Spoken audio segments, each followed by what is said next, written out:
Chains dragged through the mud as the vampire girl stumbled forward. Her silver hair was tangled, her feet bare and bruised.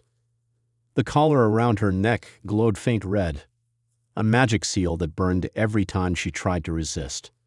Her name was Lysaria of Crimson Hollow. Once noble, now nothing more than a trade item. The market roared around her, torches casting shadows on robed bidders, fanged collectors, and beastkin warlords. They had gathered in the underworld of Morovia, beneath the stone city, to buy and sell things no light dared to touch. Enchanted weapons, cursed children, living gods in chains. And tonight's prize was rare. A pureblood vampire, untouched, immortal, and beautiful. She was shoved onto the stone pedestal. The crowd went silent. The auctioneer stepped forward, dressed in black feathers and bone rings. His voice cut through the air like a blade. "Behold, Lysaria, daughter of the Crimson Hollow, last of the royal bloodline. She's been sealed. She's been silenced. She has not fed in 5 days. Safe, precious, ancient." Whispers rippled through the crowd. Eyes gleamed. Starting bid, the auctioneer smiled. 1,000 obsidian crowns. A hand rose. 1,000. 2,000. 5,000. The numbers climbed like fire. Lysaria didn't flinch. She had trained herself not to cry in front of monsters. And then silence fell. A low growl echoed from the back of the chamber. A figure stepped forward, taller than any man there, dressed in shadow. His eyes glowed gold beneath his hood. He didn't raise a hand. He didn't place a bid. He leaped. With a roar, the figure shifted mid-air, his body bursting into fur, claws, and muscle. A werewolf, but not like the others. Faster, more violent, more controlled. Screams erupted. The crowd scattered as the beast tore through guards like they were paper. One swing of his claw sent the auctioneer flying across the chamber. The pedestal shattered. Chains snapped. Lysaria fell to the ground, dazed, her vision blurred. And then, silence. When her eyes focused, he was standing over her. The werewolf. Covered in blood that wasn't his, golden eyes locked with hers. "You're free," he said, voice like thunder wrapped in calm. She tried to crawl away. Why did you save me?" He knelt beside her, unbothered by the chaos around them. "I didn't come to save you," he said softly. "I came to burn this place down." She swallowed hard. "Then what do you want from me?" He leaned closer. His breath smelled of pine and iron. His words felt colder than the chains that bound her. "Your soul." And before she could reply, before she could even understand what he meant, he picked her up in his arms and walked away from the ruins, leaving fire and blood behind. Snow fell gently over the ruins of Blackthorn Market. Smoke still curled from the shattered stone as Kale carried Lysaria into the woods beyond the city's edge. She drifted in and out of sleep, her body limp from hunger, her mind echoing the last words he'd spoken. "Your soul." By the time she fully woke, they had reached a broken tower deep in the forest. Vines had claimed its stone and cold wind howled through its empty eye-like windows. Kale laid her gently on a fur cloak near the fireplace, then turned to light a fire with a single spark from his fingertips. He wasn't just a werewolf. There was more. Something hidden behind his silence. Lysaria sat up slowly, wrapping herself in the warmth of the fire. Her throat was dry. Her lips cracked. Still, she looked at him with the pride of a queen. "You didn't answer me," she said, voice hoarse. "Why would a werewolf save a vampire?" Kale tossed a log into the flames, never turning to face her. "I didn't save you. I stopped the trade." "Same thing?" "No," he said, his tone quiet but sharp. "Not when it means I'll have to answer for it." He finally looked at her. His golden eyes shimmered under the firelight, filled with something she hadn't expected, restraint. "I made enemies tonight," Kale said. "Big ones. That collar around your neck, it doesn't just keep you from feeding. It binds your power. And if I'm right, someone paid dearly to put that on you." Lysaria touched the burning red mark at her throat. Then take it off. Kale stepped forward and knelt beside her. I can. But if I do, we'll be bonded. Soul for soul. Her breath caught. Why? Because the magic was made to punish escape. But there's a loophole, he explained. A soul bond between captor and captive breaks the curse. Makes you equal, but it's permanent. Lysaria stared at him. A vampire and a werewolf, bonded by soul? It was blasphemy. Against the laws of her blood. Against everything she'd ever been taught. And yet, she looked at her wrists, bruised and raw. The collar at her neck burned with every breath. Her strength had faded. She couldn't walk 10 paces without falling. She was prey now until she wasn't. What happens if I say yes? She asked. Kale's gaze didn't shift. You live. We run together. And if I say no? I'll leave you here in the snow. You'll last maybe a day before they find you. Silence fell. The fire crackled. Then Lysaria reached for his hand. Cold skin met warm flesh, and with the faintest whisper she spoke. Do it. Kale closed his eyes. A white flame flared between their joined hands. The collar hissed, cracked, and shattered. And just like that, something invisible passed between them. Something ancient, sacred, terrifying. Lysaria gasped as her chest burned beneath her skin. Her veins lit like stars. She wasn't just free. She was marked. And the bond had begun. The morning air was colder than death. Ice crystals formed on the stone floor of the old watchtower, and pale light leaked through the broken roof. Lysaria sat in silence, staring at the faint white steam rising from her skin. She hadn't slept. She couldn't. Something was changing inside her. Kale stood by the arched window, watching the treetops sway in the breeze. His arms were crossed, his face unreadable. But he could smell it. The magic was spreading.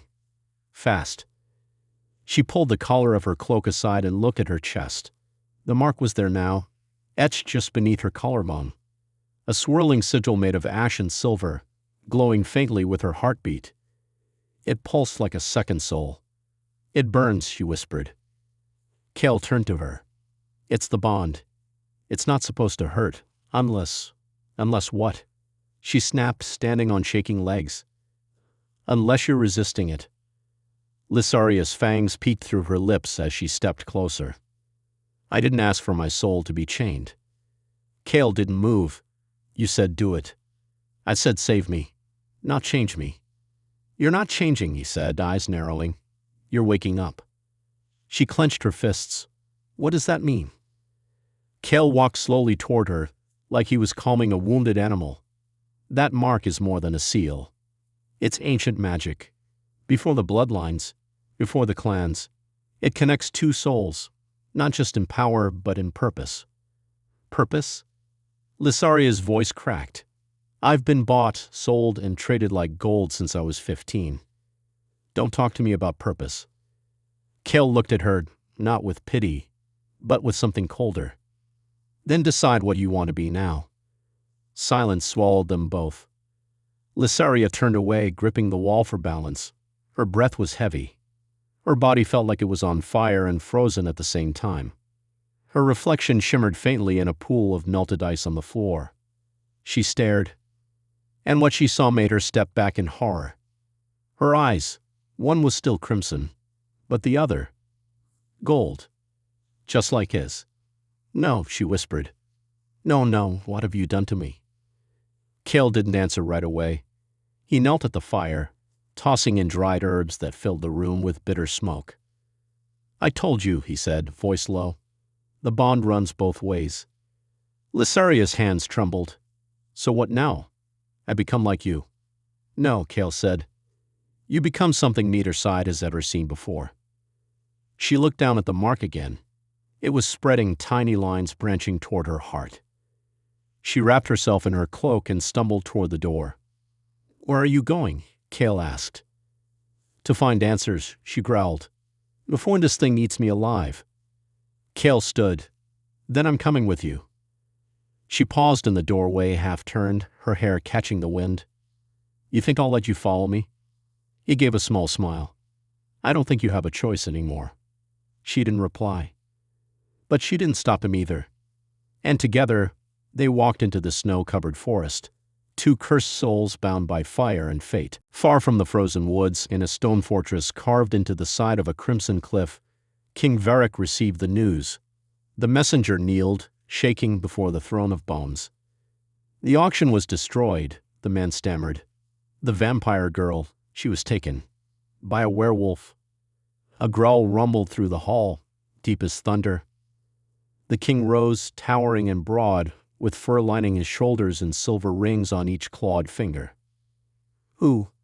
Varric demanded. Cale, the messenger whispered. Your former bloodfang. Varric's eyes burned gold with rage. He was loyal, Varric spat. Now he's a traitor. And worse, bonded to a vampire. That's treason against our blood. The guard stepped back as Varric roared, shaking the walls. Snow slid from the mountaintops outside.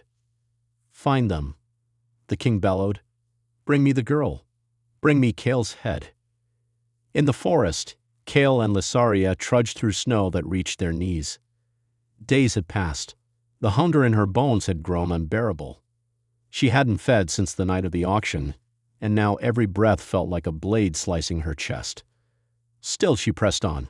She wouldn't show weakness, not in front of him. They reached a rocky ridge overlooking a frozen lake. Lysaria dropped to her knees, breathing hard. Her fingers were blue. Her lips cracked. Cale crouched beside her, removing his cloak and draping it over her shoulders. You need blood, he said. She shook her head. I won't feed on you. You're not feeding, he said. You're surviving. He held out his wrist. The veins pulsed, ready. One sip. Enough to keep moving. She stared at it like it was poison. Then slowly her fangs dropped. I don't want to owe you more, she whispered. You already do, Cale said. She sank her teeth in. The moment his blood hit her tongue, her vision snapped into sharp focus. Heat rushed through her. His heartbeat filled her ears. It was strong, steady, wild. And then she pulled away, gasping, wiping her mouth. Cale staggered but stayed standing. His wound closed in seconds. You're not just vampire anymore, he said, watching her. That bond, it's already changing you. She looked down at her hands. Her fingers sparked faintly with a silvery fire. What am I becoming? Cale didn't answer, but deep down he knew. They continued their journey, reaching the edge of the ravines of Housefire. Wind screamed between the jagged cliffs. Something moved in the shadows below hunters. 3 werewolves leaped from the trees, blades drawn, eyes locked on Cale. You betrayed the Bloodhound King, one snarled. Now you die. Cale shoved Lysaria behind him. Run. But she didn't. Her fingers lit again with fire. Her eyes gleamed. She stepped beside him, lifting her hands. And for the first time she fought. By the end, the cliffs were stained red. Lysaria stood over a broken body, shaking. Her hands still glowed. Her breath was ragged. Cale looked at her stunned. You killed them. I didn't mean to, she whispered. But something took over. It felt like power. She nodded slowly, like I wasn't just me anymore. He stepped closer. You're not. She looked into his golden eyes, her voice low. They'll come for us now. They already are. And above them, far in the darkening sky, a horn echoed from the mountains. The hunt had begun. The cold grew sharper as Cale and Lysaria entered the northern wilds. The trees here were black and bent, their branches coated in ice that never melted. Each gust of wind carried whispers, ancient and cruel. Even the wolves did not howl here. For days they walked without speaking.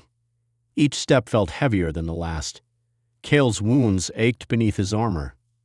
Lysaria's mark glowed brighter, stretching now across her shoulder in jagged veins of silver. At night, her dreams were no longer her own. Shadows whispered her name, voices calling from somewhere deep beneath the world. Then they found it, half buried beneath a glacier. An old stone temple, crumbling and covered in frost. A forgotten ruin from before the bloodlines. This is it, Kale said, brushing snow from a carved doorway. The Temple of Thorns. The place where it all began. Lysaria stared at the cracked walls. Faded runes glowed faintly, like old wounds still bleeding light. She touched them, and warmth surged through her fingers. The door creaked open. Inside, the air was still. The chamber was filled with statues, vampires and werewolves, kneeling together, hands linked, eyes closed. In the center stood a giant mural, faded but not broken. Lysaria stepped forward, heart pounding. The mural showed a figure in armor made of bone and blood. A woman, half her face fanged, the other half shadowed by a wolf's skull. Around her, empires burned. Beneath her feet, two beasts bowed, one with red eyes, one with golden. Kale stood beside her. The hollow flame, he said. That's what the old ones called her. A prophecy. A hybrid born of soul binding. One who would end the war between vampire and wolf, or start one bigger than ever before. Lysaria stared at the image. She looks like me, she whispered. Kale nodded. Because the mark chose you. She turned to him. And what are you in this prophecy? His voice was low. The one who gave her the choice. She felt her chest tighten. And if I complete the bond? Then I'm no longer myself, Kale said, eyes heavy. My soul becomes yours. And you become something the world has never seen. She stepped back, shaken. Why would you agree to that? He looked at her, steady and unblinking. Because I've seen what this world does to creatures like you. They chain you, use you, break you. I'd rather give you power than watch them take it. Lysaria looked down at her glowing hand. But if I accept, I'd lose what I was. You were already losing it, Kale said softly. This just gives it meaning. Thunder cracked above them. The ice ceiling trembled. They rushed outside just as a shadow passed overhead. A war beast with wings and flame, ridden by a scout of the Bloodhound King. He's found us, Kale muttered. Too soon. Lysaria clenched her fists. Then no more running. The sigil on her skin flared like a sun beneath her flesh. She turned toward the darkening sky. If I'm the hollow flame, then let him come. And behind her, Kale smiled, not with fear, but with faith. Night fell heavy over the temple ruins. Kale had reinforced the outer stones and built a fire, but nothing could chase away the cold that had settled between them. Lysaria sat alone beneath the carved mural, her thoughts spinning. The sigil on her chest now wrapped around her side, pulsing like a second heartbeat. Every hour, the magic grew stronger. Every hour, she felt less like herself. She had seen what she was becoming, a creature of legend, born from two ancient enemies. But with that power came something else. Doubt. Kale returned from the edge of the woods. Snow dusted his shoulders. His golden eyes were quiet, unreadable. He carried meat, freshly caught, and dropped it near the fire without a word. Lysaria looked up. You were gone long. I needed to think. About leaving. His jaw tightened. About surviving. She stood. You've been watching me like a threat. You are a threat, he said, finally meeting her eyes. To them. To me. Maybe even to yourself. She stepped closer, voice sharp. Then why bond with me at all? Why bring me here? I thought I could help you control it, he said. But now I'm not so sure anyone can. Lysaria laughed bitterly. So you regret it. I'd regret that I believed I could protect you from what's inside you. Something in her broke. She turned, storming into the shadows of the temple. Her boots echoed off the stone as she pushed through a hidden door she found earlier. It led into darkness, an ancient tunnel, lined with torches that lit at her touch. But she wasn't alone. A whisper floated through the air, soft as wind but cold as steel. You were right to doubt him. She spun, eyes glowing. A shape emerged from the shadows. A woman robed in black silk, her face hidden behind a silver veil. Lysaria's heart pounded. Who are you? An echo of your bloodline, the woman said. A guardian of the hollow flame. I've watched your kind rise and fall for centuries. What do you want? To warn you, the figure said. Kale walks two paths. His bond to you protects him from the curse, but if the bond completes, he loses his will. His choices, his freedom. Lysaria's voice trembled. He said he chose this. He also met with the Bloodhound King before he took you. The words struck like ice. No, she whispered. Why do you think the king hasn't sent his armies yet? The woman pressed. Because Kale bought time. He promised to bring you in. That's the only reason you're still alive. Lysaria backed away, her chest burning. You're lying. But deep inside, the pieces began to fall. When she returned to the fire, Kale was waiting. His eyes flickered up. You look pale. She stared at him, her voice quiet. Did you speak to the Bloodhound King before you took me? He froze. I did, he admitted. But it wasn't. She stepped back, betrayed. So it's true. Lysaria, don't speak my name, she hissed. And in that moment, the bond between them quivered, shaking like glass on the edge of breaking. Then she was gone, into the night, into the wild, before he could follow. The forest swallowed her. Lysaria ran through the snow-covered woods, her breath ragged, her vision blurred with fury and heartbreak. Kale's voice echoed in her mind. I did. He hadn't denied it. He had spoken to the king, played both sides, and now her soul burned with betrayal. She didn't stop until the ground beneath her changed, no longer soft snow but ancient black stone. She stood before a mountain path lined with flame-shaped pillars. Old magic curled in the air, thick as smoke. She felt it stir inside her bones. This was the fire trial, a sacred path spoken of in whispers, where the hollow flame was said to awaken or die trying. A cracked stone slab at the base read, Only those of mixed blood may enter. Only the willing shall survive. Lysaria stepped forward. The fire flared to life around her. The path was steep, winding, and cruel. As she climbed, the world around her shifted. Trees faded. Time bent. She found herself inside her memories, no illusions. In one vision, she stood before the court of Crimson Hollow. Her mother screamed at her. You let a wolf touch your soul. Guards dragged her father's corpse past her. This is what your weakness brings. She turned, and the scene melted. Next, Kale knelt in the snow, bleeding from the chest. He looked up at her, eyes full of sorrow. Finish it. Take my soul. Become what they'd fear. She screamed, No! But it wasn't real. She pressed forward, pushing through the illusions until she reached a black door at the top of the mountain. Flames circled it, whispering her name. Her mark burned white-hot. The door swung open. Inside was a throne made of bone and ash. Hovering above it, a crown of living fire. She stepped forward, shaking. I don't want to be a queen, she whispered. I just want the pain to stop. But the crown pulsed with light, calling her, recognizing her. She reached up. The moment her fingers touched the fire, it didn't burn.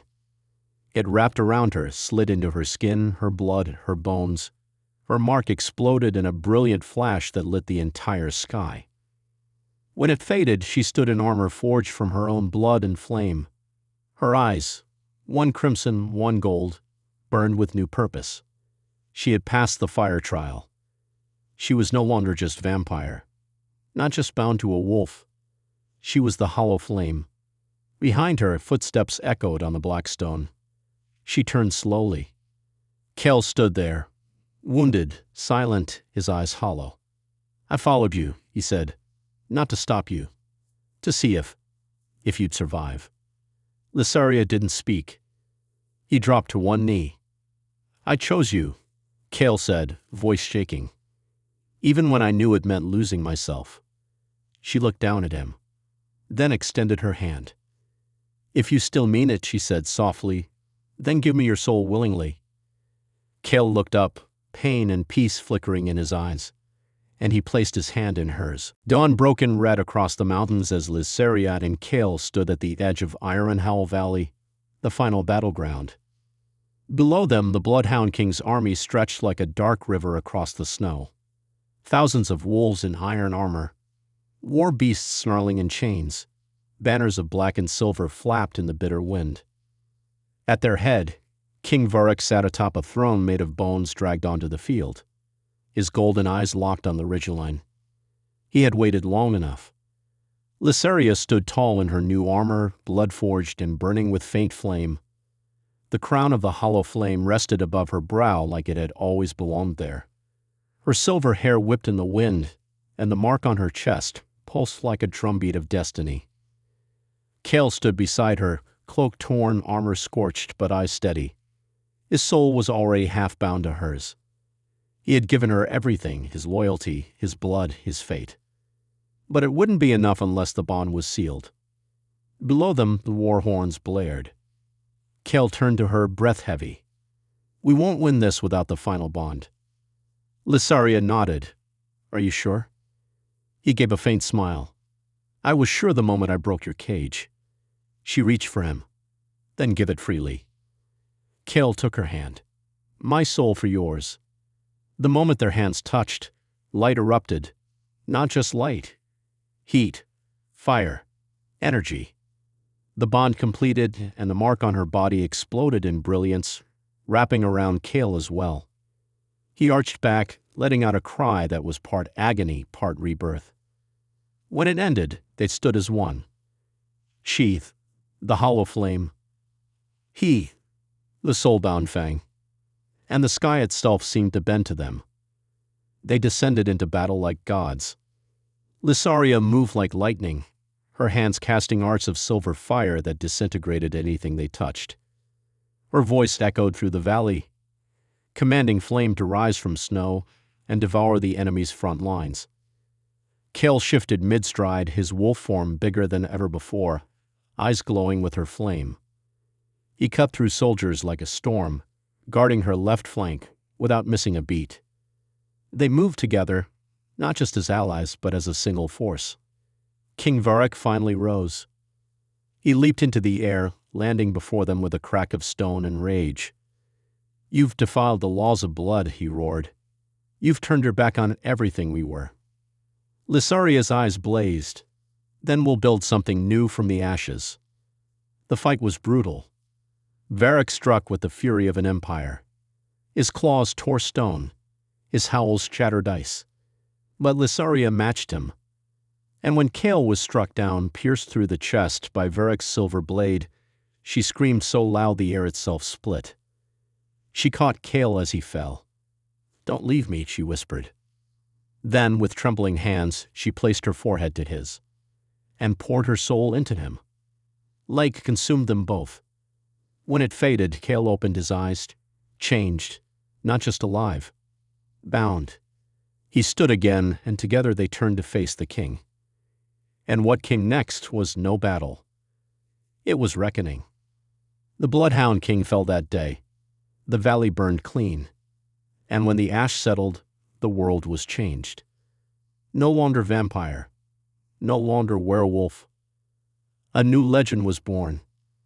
And some say, when the moon bleeds red, you can still hear her whisper through the flames. "He wanted my soul. Now he carries it."